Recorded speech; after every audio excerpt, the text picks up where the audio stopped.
Magandang oras mga kababayan, mga kart lover. Merong katanungan ang mga fans ni Manny Pacquiao kung bakit nga ba bumabalik si Manny Pacquiao ngayon sa boxing.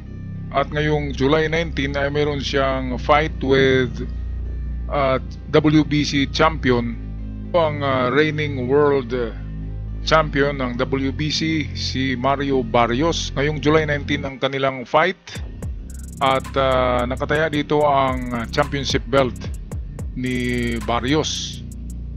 Kaya merong katanungan bakit bumabalik si Manny Pacquiao sa kanyang edad na alam naman natin na 46 years old, hindi na siya fighting age. Ito'y retirement age na pagdating sa boxing. Kaya narito si Ted Tolentino, attorney ito at magaling na commentator at analyst ng boxing. Atin na pakinggan ang kanyang mga explanation kung bakit bumalik si Manny sa pagiging boksingero. Paul, narito po ang ilang mga rason sa aking pananaw kung bakit muling lalaban sa boxing ring ang ating pambansang kamao. Number 1, pera. Huwag na tayong magpatumpik-tumpik. Bumabaha po ng pera ngayon sa pro boxing, lalo na sa pagpasok ng Riyadh season ng Saudi Arabia.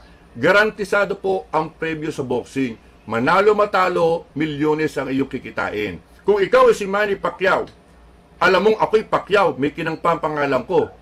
May matetempt ka talagang bumalik. Lahat nga sila nagbabalikan sapagkat ang daming premyo ngayon sa boxing at ini garantisado. Sina Canelo Alvarez, Devin Haney, Ryan Garcia, kumita ng milyones kamakailan kahit na napakapangit ng kanilang performance. Itong si Mike Tyson na singtanda na ng dinosaur, kumita pa ng $20 million kontra sa isang YouTuber. Yes, mga kaibigan, ganyan po kadami ang pera ngayon sa pro boxing. Ayan, so totoo yan na ang pera ay bumabaha sa pro boxing. Hindi lang yan sa mga YouTuber boxer na katulad ni Salt Papi, katulad nitong nakalaban ni Mike Tyson noon. Mga YouTuber boxer ay swerte kung merong magipag-boxing kay Manny kasi napakalaking pera niyan.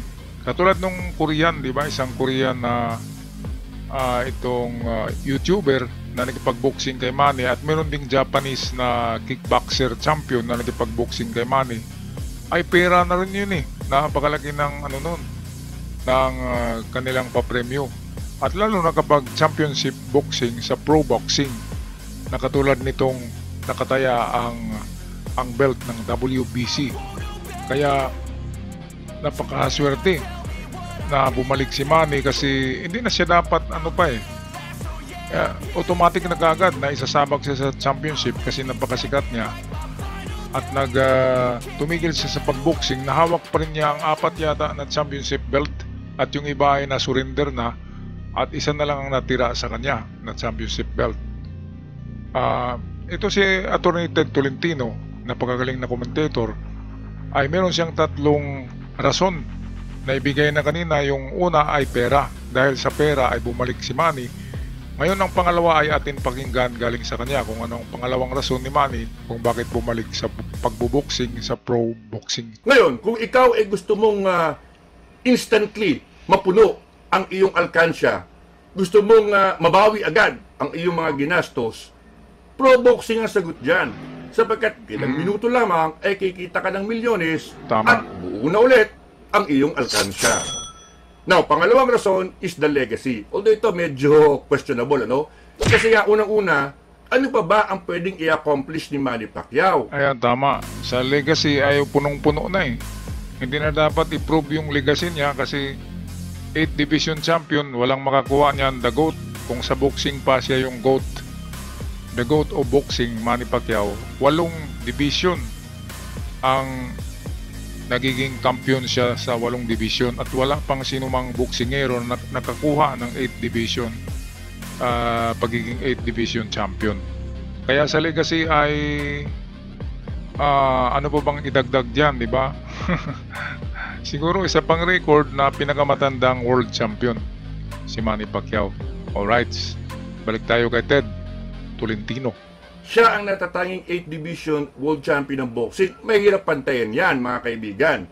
Alam nyo, kung sakaling manalo si Manny Pacquiao kay Barrios, he will become the only 5-time world welterweight champion. Wow. Pero ang sisirain niyang record, record din niya. Sapagkat noong 2019, nung tinalo niya si Keith Thurman, he became the only boxer to win the world welterweight title 4 times.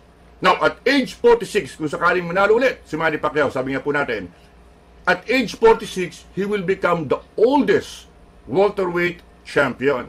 Again, ang sisirain niyang record ay sarili niyang record. Sa kanya Because pa rin, when no? he beat Thurman in 2019, at age 40, he became the oldest welterweight champion. Kung sakaling maging world champion si Manny Pacquiao at age 46, isasama po siya sa napakaigsing listahan ng mga boksingero na naging world champion at age 45 and above. Sapagkat ang pinaka-premyadong legacy ni Manny Pacquiao, yung kanyang pagiging 8th Division World Champion, bagay na maaaring hindi na ma-duplicate. Ito Tama. magiging pinakamatandang world champion, 5-time welterweight champion. Ito pa yung mga seasoning lang. Seasoning lang ito. Tama. Ito yung maaaring ma-break ng iba. Pero yung 8th Division World Championship niya, yun talaga ang nagselyado sa kanyang karera. Tama, tama. Which brings me to the third reason. At ito ang aking pananaw kung bakit nagbabalik si Manny Pacquiao sa boxing ring.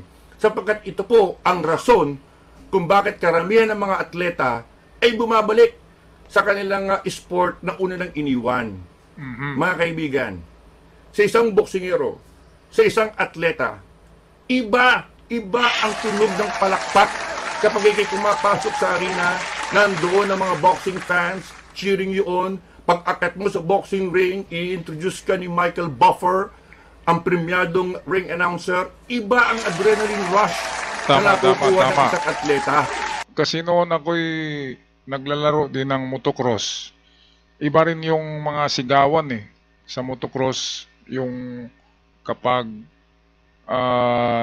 nagja-jump na yung dirt bike ng mataas ay hiyawan, sigawan ng mga fans. Kaya ibang ano yun ibang klaseng adrenaline yung meron kang naririnig ng mga fans, katulad ni Manny. Kaya si Manny ay na-miss niya yung limelight ng boxing dahil sa napaka-busy niya sa sa itong pagiging congressman at senador ng ilang taon, di ba?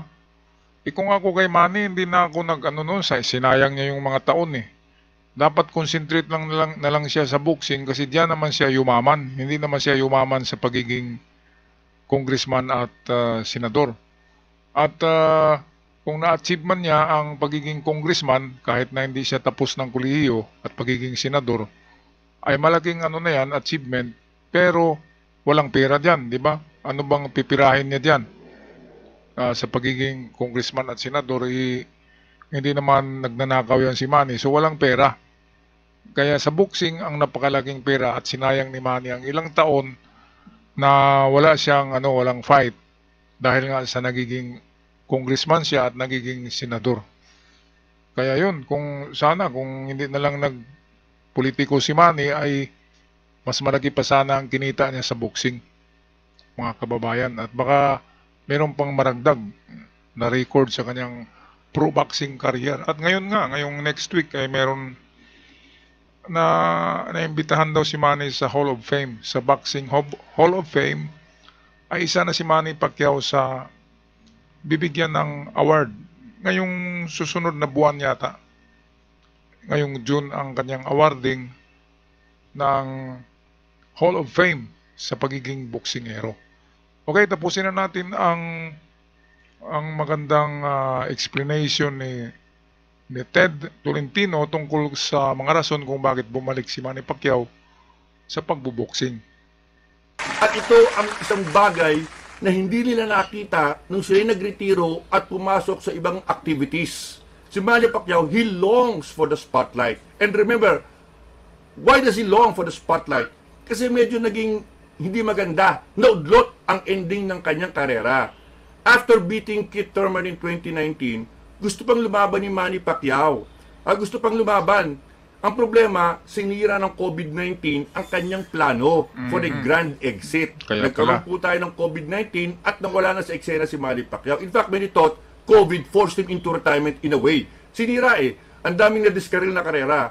Gustong itama ni Manny Pacquiao yung kanyang exit plan na nasira ng mga circumstances beyond his control. Ayan, so yan pala ang pangatlong rason. Tama nga naman na yung fight kay Kit Thurman 2019 ay kasagsagan din ng COVID.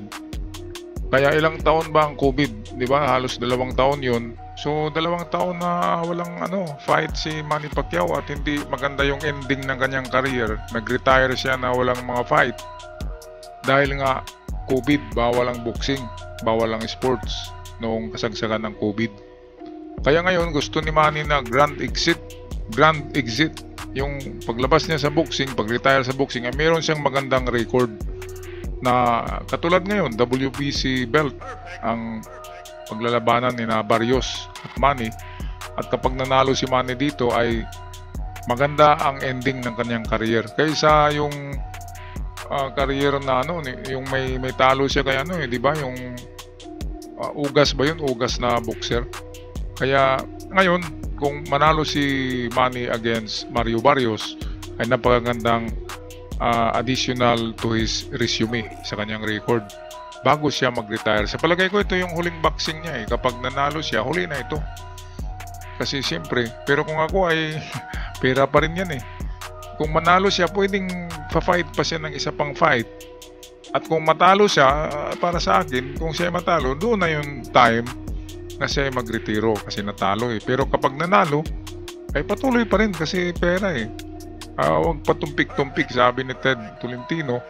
Hindi na tayo magpatumpik-tumpik. Nagbubuksing tayo dahil sa milyones na pera sa ilang minuto lamang, di ba? Wala pang isang oras 12 minutes lang. Di ba? Sa boxing ay milyon-milyones na. Grabe na yan, na sports, di ba? Pera kaagad Alright, so paki-comment sa inyong mga saloobin mga kababayan tungkol sa pagbabalik ni Manny Pacquiao sa boxing. Anong inyong masasabi? At sa mga bago pa lamang nakabisita sa channel, huwag kalimutan mag-subscribe. Malaking tulong para sa aming mga content creator. Hanggang sa muli, paalam.